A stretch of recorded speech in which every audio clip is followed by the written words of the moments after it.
le cadre de notre projet d'agglomération, on a fait un état des lieux de notre empreinte carbone, nos équivalents CO2 à l'échelle de l'agglomération. Donc sur les 28 communes, on produit 2 millions de tonnes de CO2, d'équivalent CO2 par an. La mobilité représente 30% de ces émissions de gaz à effet de serre. Il faut qu'on réduise de 70% nos émissions de CO2 liées à la mobilité. Ça passe par un usage plus important des modes doux, du vélo, de la marche, et puis des covoiturages et toutes sortes de solutions. La responsabilité des gens.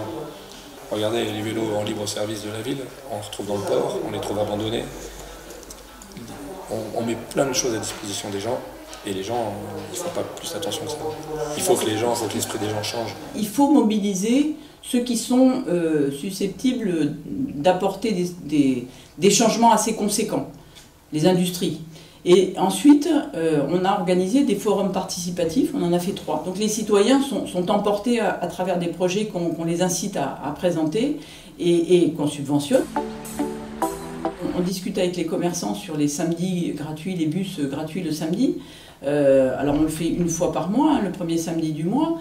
Il y a des commerçants, y compris des grands commerces, comme les Galeries Lafayette ou des commerçants du centre-ville qui nous disent « mais ce jour-là, on a une augmentation du chiffre d'affaires qui peut aller jusqu'à 30%. » Le transport, ça coûte très cher. Et donc à chaque fois qu'on prend une décision de desservir, de mettre du service public, il faut savoir, il faut décider si on doit faire la gratuité, si on doit ponctionner plus les entreprises. C'est une décision, je pense, qui doit être citoyenne, partagée avec les citoyens, et on s'engage à tenir compte évidemment de l'avis des citoyens dans un prochain débat.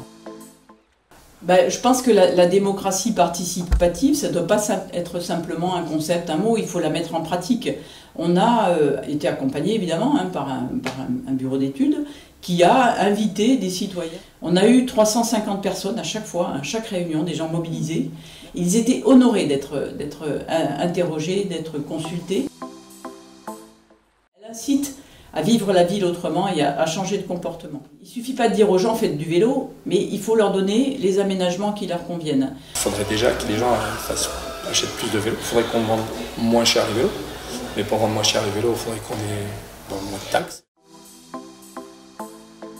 Cette synergie entre l'urbain et le rural, elle est indispensable. Aujourd'hui, 80% des emplois sont concentrés sur La Rochelle et les 4 communes qui entourent La Rochelle.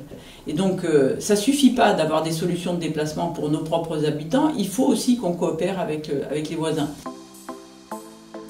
C'est tout à fait possible. Dans la démarche zéro carbone, il y a peut-être des sujets sur lesquels on n'a pas été assez loin, sur l'agriculture, par exemple, qui est fortement émettrice de gaz à effet de serre et de CO2. Donc là, il faut qu'on travaille sur ces sujets-là.